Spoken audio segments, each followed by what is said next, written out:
നാടൻ രീതിയിലുള്ള ഒരു മാങ്ങ അച്ചാറാണ്. അതായത് നമ്മൾ ഗ്യാസ് ഓണാക്കി ചീനിച്ചട്ടി വെക്കുക, അതിലേക്ക് നല്ലെണ്ണ ഒഴിക്കുക. നമ്മൾ ഇതിനകത്ത് കടുക് ഇടുന്നില്ല. കടുക് വേണ്ടുന്നവർക്ക് കടുക് ഇടാം. നമ്മളിതിനകത്ത് കടുക് ഇടാതെ കായം, അതായത് കട്ടക്കായം, അതാണ് ഇട്ടേക്കുന്നത്.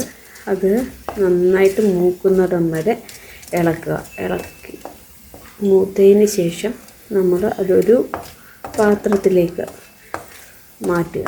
അത് തണുക്കുന്നിടം വരെ അത് മാറിയിരിക്കട്ടെ. അതിലേക്ക് ചൂടായ ആ നല്ലെണ്ണയിലേക്ക് നമുക്ക്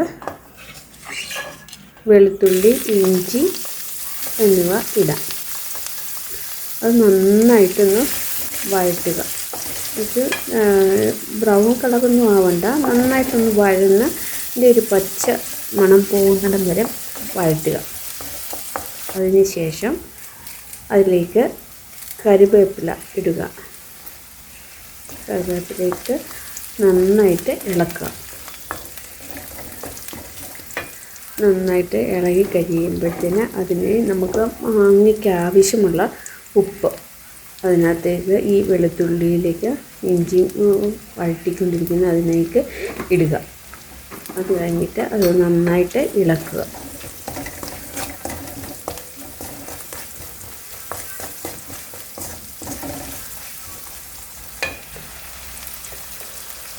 അതിലേക്ക് നമുക്ക് കുറച്ച് മഞ്ഞൾപ്പൊടി ചേർക്കുക.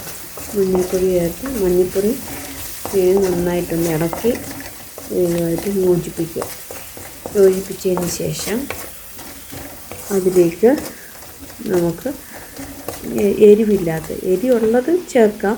ഇപ്പം ഞാൻ ചേർക്കുന്നത് എരിവില്ലാത്ത ആവശ്യത്തിന് മുളക് പൊടിയാണ് ചേർക്കുന്നത്. മുളക് പൊടി ചേർക്കുന്നു. അത് നന്നായിട്ട് ഇളക്കി യോജിപ്പിക്കുക. കരിഞ്ഞു പോകരുത്, നമ്മൾ ശ്രദ്ധിക്കണം. അത് കരിഞ്ഞു പോകാൻ പാടില്ല. നന്നായിട്ട് ഇളക്കി യോജിപ്പിച്ച് അതിൻ്റെ ആ പച്ച മണം മാറുന്നിടം വരെ നന്നായിട്ട് ഇളക്കണം. അടുക്കി പിടിക്കാതെ നോക്കണം. അതിലേക്ക് നമ്മൾ 1/2 ഗ്ലാസ് വെള്ളം വേണ്ടുന്നവർ ചേർത്താൽ മതി, വേണ്ടാത്തവർ ചേർക്കണ്ട. എങ്കിലും ഒരു കൊഴുപ്പ് കിട്ടും, ഒരു ചെറിയ ചാറ് പോലെ കിട്ടാൻ വേണ്ടിയാണ് ഞാനതിലേക്ക് 1/2 ഗ്ലാസ് വെള്ളം ചേർത്ത്. എന്നിട്ട് നമ്മളും ആദ്യമേ വറുത്ത കായം മാറ്റി വെച്ചിരുന്ന അത് പൊടിച്ച് ഇതിലേക്ക് ചേർക്കുക. ഈ തിളയ്ക്കുന്ന ഗ്രേവിയിലേക്ക് ചേർത്ത് നന്നായിട്ട് ഇളക്കുക. അടിയിൽ പിടിക്കാൻ പാടില്ല. നന്നായിട്ട് ഇളക്കുക. ഇളക്കിയതിന് ശേഷം ഒരല്പം ഉലുവാപ്പൊടി കൂടെ നമ്മളിതിലേക്ക് ചേർക്കുന്നുണ്ട്. ഉലുവാപ്പൊടി ചേർക്കുക. നല്ലൊരു ടേസ്റ്റും മണവും ഒക്കെ കിട്ടാൻ വേണ്ടിയാണ് നമ്മൾ ഉലുവാപ്പൊടി ചേർക്കുന്നത്. അത് ചേർത്ത് നന്നായിട്ട് ഇളക്കുമ്പോൾ ആ ഗ്രേവി ഒരു കൊഴുപ്പ് രൂപത്തിലാകും. അതിലേക്ക് നമ്മൾ അരിഞ്ഞു വെച്ചിരിക്കുന്ന കടുമാങ്ങ എനിക്ക് അരിഞ്ഞു വെച്ചേക്കുന്നത്, അത് ചെറിയൊരു മധുരമുണ്ട്, പുളിയുണ്ട്. മധുരം ഇല്ലാത്തതല്ല, ചെറിയ മധുരമുള്ള മാങ്ങയാണ്. അത് നന്നായിട്ട് യോജിപ്പിച്ച്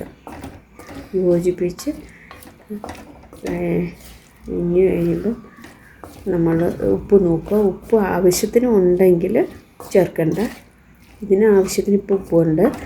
ഇത്തിരി ഉപ്പൂടെ വേണമെന്നെങ്കിൽ ടേസ്റ്റ് നോക്കുക. നോക്കിയതിന് ശേഷം ഉപ്പ് ചേർക്കുക. ഉപ്പ് ചേർത്ത് കഴിയുമ്പോൾ നാടൻ രീതിയിലുള്ള മാങ്ങ അച്ചാർ റെഡി.